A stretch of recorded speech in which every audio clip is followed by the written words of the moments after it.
It was great. Obviously, he's really good and pretty focused today to execute his game plan, execute his pitches. But one of the things that makes Dallas, so special is how he can adjust.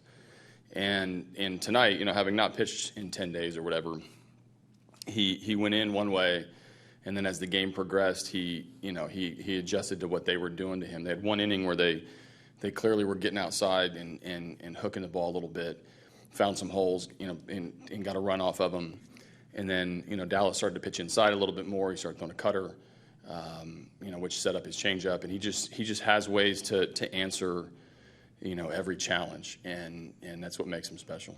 How much does it help when you give Dallas a 2-0 lead? I think the entire building feels good. I mean, if you like the Astros, you like the Astros even better with a lead with Keuchel pitching. It means something to our dugout. It puts a little pressure on the other dugout. And Dallas has the ability to command the game, especially when we have the lead. Was the innings and the pitch limit right where you wanted him? Yeah, I mean, behind the scenes, a perfect night was 6 and 88. I don't know what he ended up with, but it was pretty close, 85, yeah. So, we asked him to do that and get himself back into the routine of starting again. And he did. So I took him out right when I wanted to, and even though we had a shorter bullpen tonight, the guy stepped up and made pitches. Were you impressed with the way he just picked up right where he left off, pretty much?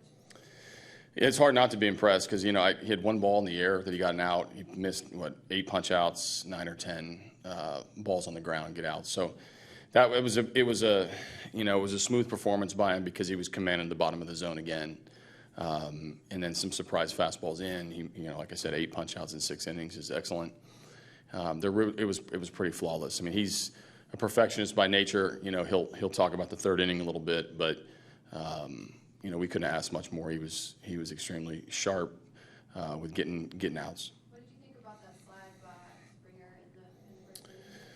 Yeah, it was good. It was good. It was, he needed to sort of contort his body around the catcher and especially with no outs. But he's one of the more powerful runners that we have. So he's a guy once he gets underway, it's like a freight train coming around the bases. And it's obviously there's the no collision rule now, which probably saves a few catchers around the league. Probably saves George too. He's not afraid to hit anybody, but. Again, one of the best athletes, one of the most powerful athletes we have, and you don't get to see it on the baseball field as much as you do in other sports, but these guys are pretty damn good athletes, and George showed why. How's doing after taking the ball? He's fine. We always get nervous the first time back, and of course, as a catcher, you're not going to be able to avoid, ball and foul tips or ball in the dirt that kicks up, and I think all of us needed a little bit of including McCann, needed a test. Like, are you okay? How does it feel? After not catching for those 7 days, just the speed of the game and the physicality of catching is going to take its toll on him. But he seemed to be okay. We checked with him, and then he finished the game.